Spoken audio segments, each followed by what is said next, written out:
Эннээс муу зүйл байх уу гэж бодож байвал тийм зүйл байгаа шүү. Олон цус асгаруулсан тулаан биднийг хүлээж байгаа. Би олон жилийн өмнө багийнхандаа тэднийг амьд авч гарна гэж амгарч байсан юм.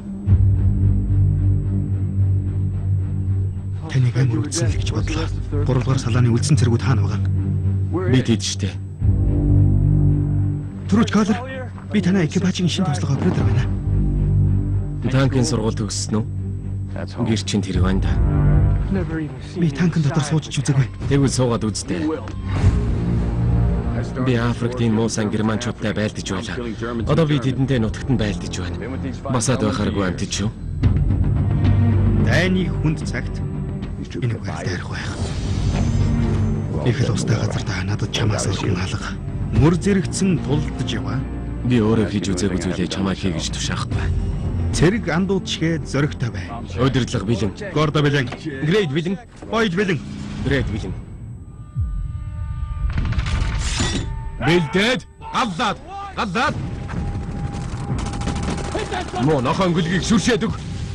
Урагшаа. Ажлаа хийгээч. Чи энд яах гэж ирсэн юм?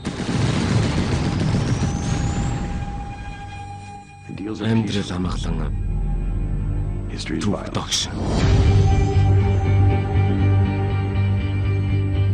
Чи бүхний юм өгж ойлгоод юу тэр би ч ялгаагүй. Удахгүй бүгдээрээ ялнаа. Гэхдээ ялахын тулд олон хүний амь эрсдэнэ. Өдөрт $1.35 хөстэй ажил гэж өөр хаанч байхгүй. Ийм сайхан ажил өөр хаанч байхгүй. Хааж байхгүй. Дайснууд ирж байна. Хэдүүлээ. 300-аад юм байна. Тавуулхна 300-ийн эсрэг яаж байлдах юм бэ? Санаанд ногтороогүй зүйлийг хийх боломж бидэнд байгаа. Яваад үзүүлээд өгцгөөе.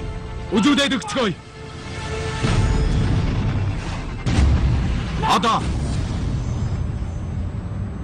Хилэн